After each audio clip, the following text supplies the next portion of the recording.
Hey everyone, and welcome back. We're diving into some pretty interesting stuff today. Yeah, this should be helpful for a lot of our listeners. Definitely. It's all about Thailand. Yeah. Specifically, there are brand new visa policies for Indian travelers. Big changes coming. Yeah. So if you're planning a trip anytime soon, you'll want to listen closely. This could make things way easier. Whether it's a quick trip or, something longer. Right. Like even if you're thinking about maybe living there for a bit, we're going to unpack all of it. Exactly. The visa-free extension, how the new e-visa system works, everything. So let's start with the visa-free entry. They've extended it until further notice, which seems like a pretty big deal. What do you think? Is this a sign that things are changing permanently? Well, it definitely seems like Thailand is serious about getting more visitors from India. I mean, Yeah. until further notice sounds pretty long-term to me. Yeah, that's a good point. So what does this actually mean for Indian citizens traveling to Thailand? Basically, you can now spend up to 60 days in Thailand without needing a visa ahead of time. Wow, 60 days. That's almost 2 months. Yep. Plenty of time to explore. You could really experience a lot of the country in that time. Any ideas on what's behind this change? Why now? Well, it's probably part of a bigger plan to attract more tourists from India. India's middle class is growing and more people are traveling internationally. Right, and Thailand wants to be at the top of their list. Exactly. Makes sense. Yeah. Okay, so let's move on to the e-visa system. This is launching on January 1st, 2025. Correct. And this is for everyone, right? Not just people from India? That's right. It's for all nationalities. Okay, so tell me more about it. What kind of visas does it cover? Well, it covers pretty much everything. Right. Tourist visas, student visas, work visas, the whole range. So no matter why you're going, you can apply for an e-visa. Exactly, and it's all online.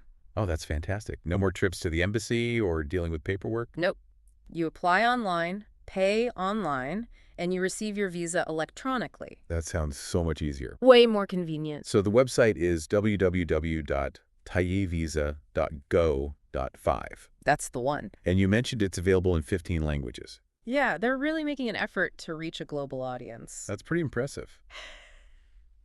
It shows they're serious about this. It does. Okay, one thing I'm wondering about is the processing time. I know it takes 14 working days to process an e-visa. Right? So what should people keep in mind when they're planning their trip? Definitely don't wait until the last minute, especially if you have fixed travel dates. Yeah, you don't want to miss your flight because your visa isn't ready. Exactly. It's always best to apply early, just to be safe. Good advice. Yeah. So let's bring it back to our listener for a second. Imagine you're sitting down and planning your trip to Thailand. How do these changes affect you? Okay, well, if you're thinking about a short trip, maybe a couple weeks on the beach, then the visa-free entry is perfect. You don't have to do anything extra. Just book your flight and go. Pretty much. Yeah. But if you're thinking about a longer stay, like maybe volunteering or teaching English, Right. then you'll need to apply for an e-visa. So anything longer than 60 days, or if you're going for a specific purpose. And even if you're going visa-free, it's important to make sure you have a regular passport. Yes, this doesn't apply to diplomatic passports or emergency passports. Good point. It's easy to overlook those details. It is. So just to recap the e-visa process, you go to the website, fill out the application, upload your documents, pay the fee, and then wait for your e-visa to arrive. Perfect. Now, I'm curious about the bigger picture here. How do you think these visa changes will affect tourism in Thailand? That's an interesting question.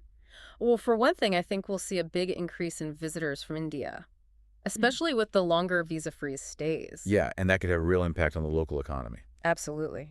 And it's not just about the numbers either. We might see a shift in the types of trips people are taking. Like more people staying for longer periods. Exactly. Yeah. Maybe more cultural experiences or even remote work setups. Oh, that's interesting. So it's not just about vacation anymore. It's about a lifestyle change. Right. So for our listeners out there, what's the key takeaway from all of this? I'd say it's a really exciting time for anyone wanting to travel to Thailand from India. Whether you're looking for a relaxing beach vacation or you want to immerse yourself in Thai culture, these changes make it easier than ever. Absolutely.